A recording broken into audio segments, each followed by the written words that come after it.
بسم الله الرحمن الرحيم. يا أيها المزمل قم الليل إلا قليلا نصفه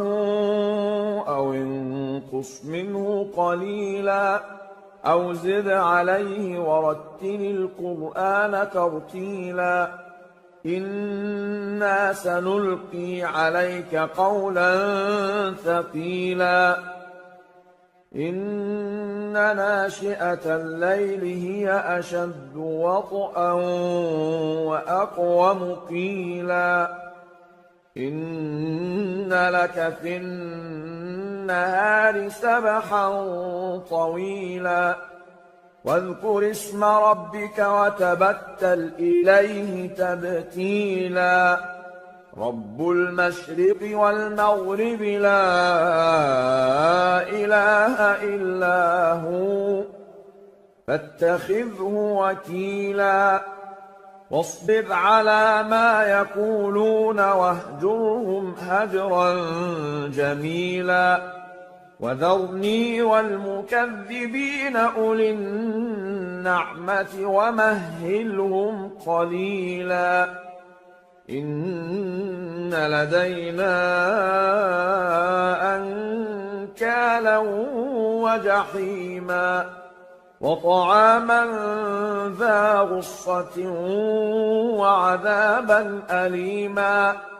يوم ترجف الأرض والجبال وكانت الجبال كثيبا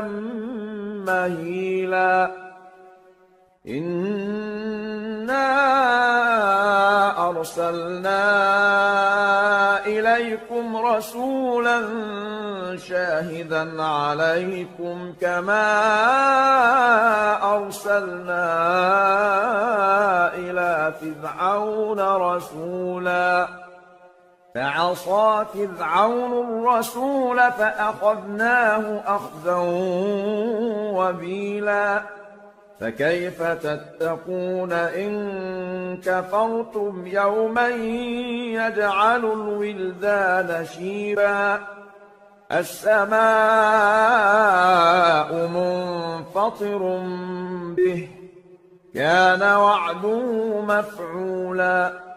إن هذه تذكرة فمن شاء اتخذ إلى ربه سبيلا إن ربك يعلم أنك تقوم أدنى من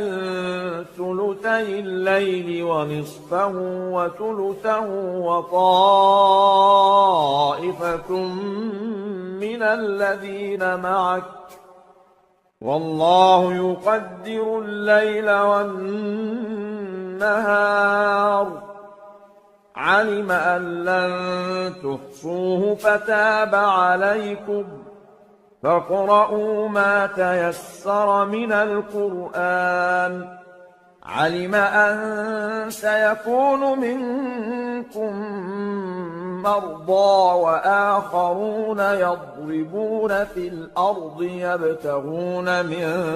فضل الله وآخرون يقاتلون في سبيل الله فاقرؤوا ما تيسر منه وأقيموا الصلاة وآتوا الزكاة وأقرضوا الله قرضا حسنا وما تقدموا لأنفسكم من خير تجدوه عند الله هو خيرا وأعظم أجرا واستغفروا الله إن الله غفور رحيم.